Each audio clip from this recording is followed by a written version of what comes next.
Hey guys, what's up? I'm reviewing the PSVR in 2019, letting you know the state of it.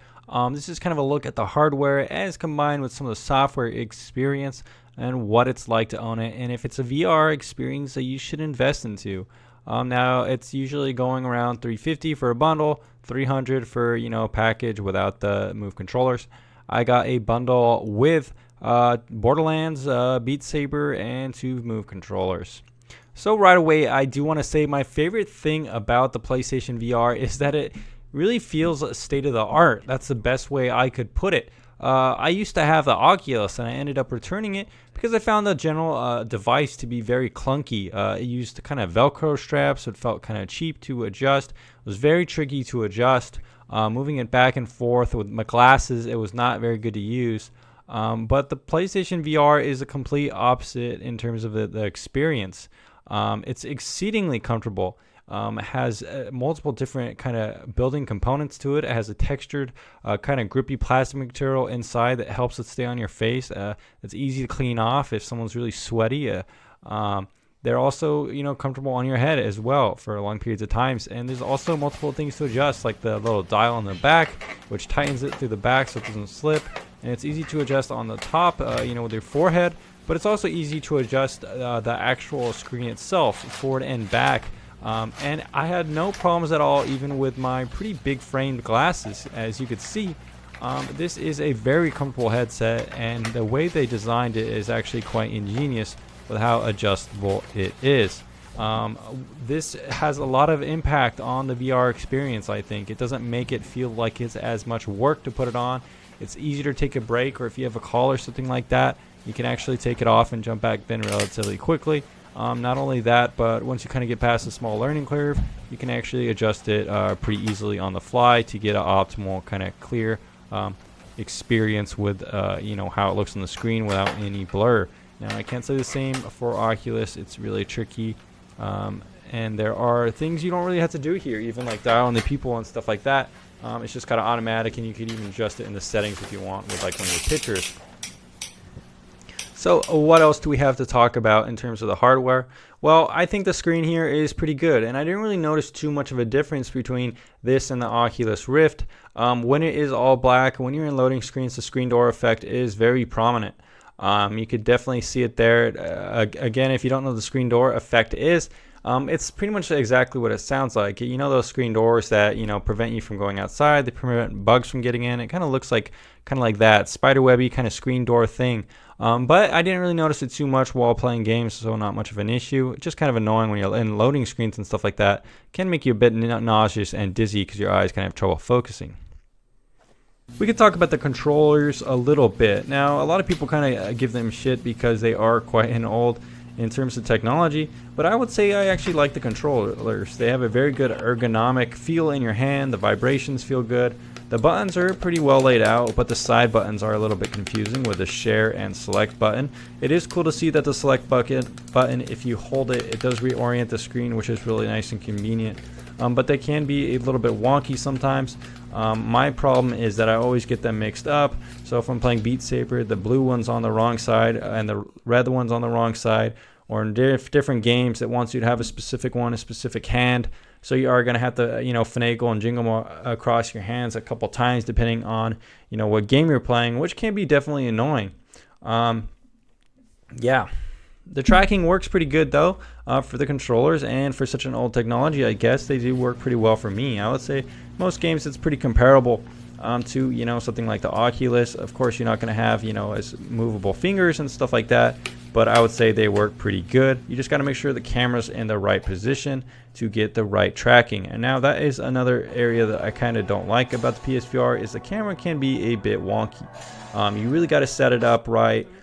Get a very good view of yourself, and it's a little bit tricky because sometimes if you're sitting, it doesn't have a good view of you, so you might have to move it a little lower, angle it a little differently, and if you're standing up, you might have to move it again to get you standing up. Now, if you have a really ideal experience with ton of room, you're standing far back from it, and it has a very good angle for you, now you're going to get a pretty good experience without much hassle.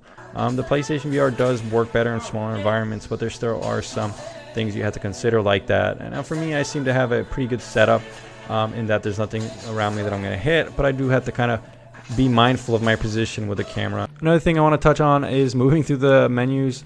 It really, with the controllers, is a huge pain in the ass. There's nothing really getting around it.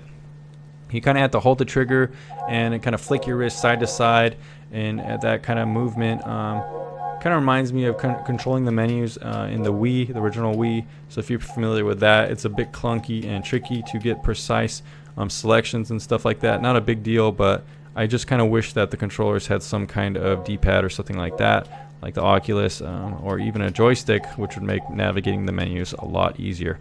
Now you can just kind of pick up your DualShock 4 and do it, but again, you're going to be fumbling all these controllers in your hand, and it can be annoying. I want to talk about some of the more general things about the PlayStation VR experience.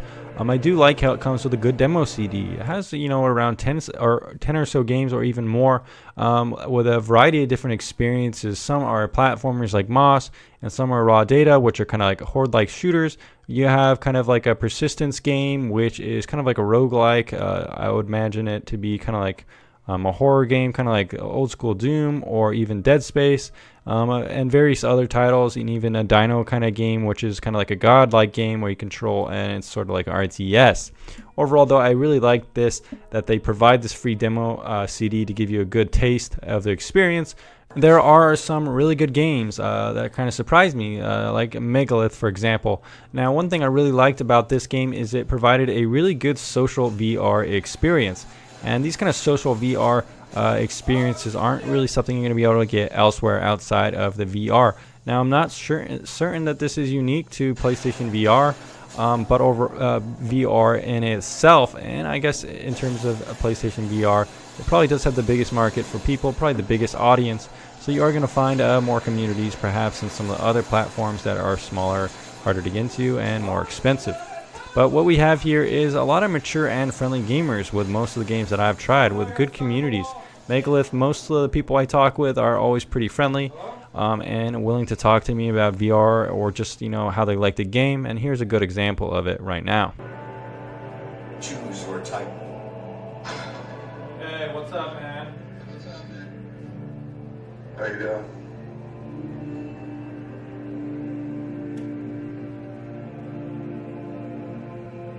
Played this game before? Yeah, I've played it a couple times. Pretty cool, huh?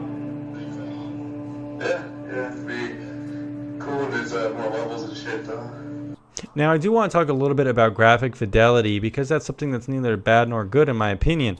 Everything here definitely looks like a step back, and it's going to take some getting used to. You're not going to go into this, or at least you shouldn't expect God of War style graphics or 4K fidelity. As someone who's played some of these really good games, even at 4K like The Witcher 3 on my computer, with 40 to 50 FPS, it's definitely going to be a downgrade, but you're going to have to sacrifice that for the state of presence, which sometimes is worth it. Sometimes, like in a game like Wipeout, it actually makes racing feel quite different, because you could take those corners with your enhanced perception, and it feels like you're much better at racing.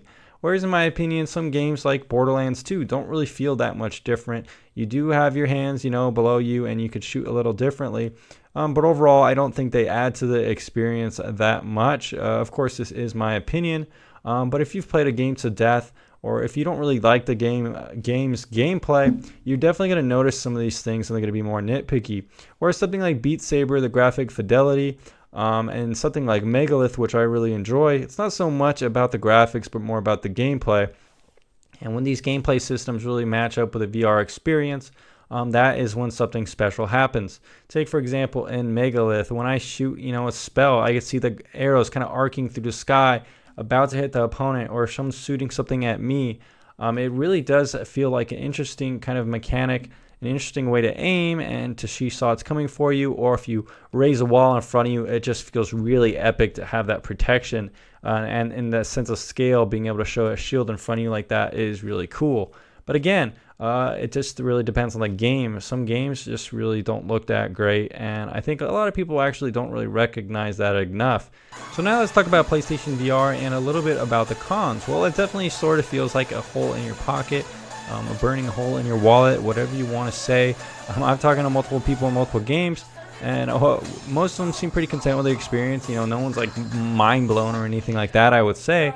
But most, one guy I actually talked to was saying that he felt like it was fun, but not worth, you know, $300 or whatever he paid for it, even on the sale.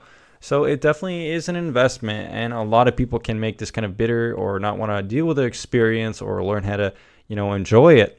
It doesn't help that, you know, most of the top 10 games or so are around $30 each, you know. So you're going to be spending an extra $300 to get some of those top tier games if you want all of them, with all those different experiences. You know, let's say stuff like Creed, stuff like Firewall Zero Hour, stuff like Moss, Astrobot. Some of these top tier games are pretty expensive, around the same price as some of the games you're going to be buying for flat, you know. And if you don't get them on sale, it is going to be kind of an investment to get into those, especially if you're not sure, you know, what you're going to find there, because they are different than most games. You know, if you see a game like Call of Duty, or if you see a game even like God of War, you kind of know what to expect. But with some of these VR games, it's tricky to always know what to expect. So the PSVR setup does require a bit of cables and finagling with various boxes. It's a lot of stuff to unbox. But overall, the manual and setup experience is pretty good, and this is what the manual looks like. Pretty simple to follow, actually. I was able to get it set up, you know, in around 5 to 10 minutes without any issues at all. I would definitely say it's a little bit easier to set up than something like the Rift, where you're going to have to be putting these different cameras around the room to get that room scale experience here. It's definitely much easier. Some other things about the general experience overall, I think the loading times could be a bit quicker. Now this really does kind of depend if you have the PS4 Slim or the original or the PS4 Pro. Now with the PS4 Pro, you're probably going to get quicker loading times and a little bit better graphics. But with my PS4 Slim, loading times can be a bit annoying, and if you're looking at the screen door effect, it can make you a little bit nauseous. So overall, it is kind of annoying having to wait for things, having the thing on your head. Sometimes I close my eyes or push it forward a little bit and look at my phone, but it's just something that, you know, no one really likes loading times, and they are a bit more annoying, I would say, in PSVR. I do want to touch on nausea a little bit. Now, this is sometimes a big deal for people when it comes to PlayStation VR, is that they don't really want to use it anymore because it's causing them nausea. Now, for me, nausea has been a little bit of a factor. Something like Until Rush of Dawn, the horror game where you're riding a roller coaster, was really bad for me. Going up and down that roller coaster, standing, did not make me feel good. I had to take a break, and even coming back later that night, I still felt a little bit nauseous. My stomach felt a little bit bloated, and I was burping a lot. Now, I don't have the best stomach in the world. I don't have, you know, like an unstoppable stomach. And if that's you, you might want to be careful depending on what kind of game you want to play. Now, some games like Megalith, for example, where I'm walking around and turning a lot and shooting a lot and stuff, didn't really have any impact on me. Whereas some games like Borderlands, where I'm pretty much doing the same thing, but there's more steep drops and things, it did kind of make me feel nauseous. So it really just kind of depends on the game. But most people do agree that you do become accustomed to it over time, and it doesn't affect you as much. But keep in mind, it can keep a damper on some earlier experiences, so just kind of keep a lookout for what you're playing, and if you're going to be extremely nauseous, maybe you know, ease into some of those experiences, or even avoid some of them altogether.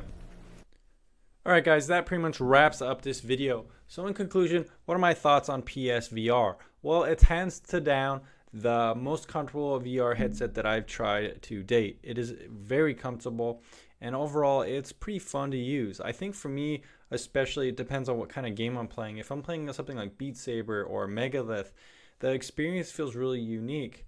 However, some of the most hyped games like Borderlands and Skyrim, personally, since they're just a repeat of experience that I had in the past, they don't really feel that unique or worth my time, even with the presence and immersion that they do offer. Those games, I just kind of remember in my mind how sharp and vivid they used to look, and in VR, they just don't look as crisp.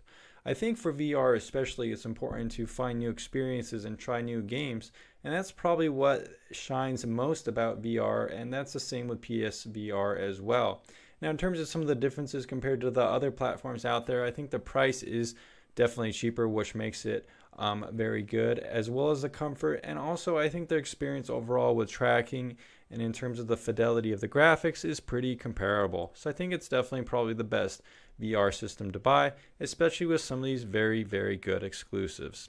Anyways, guys, thanks for checking out this extended PSVR review in 2019.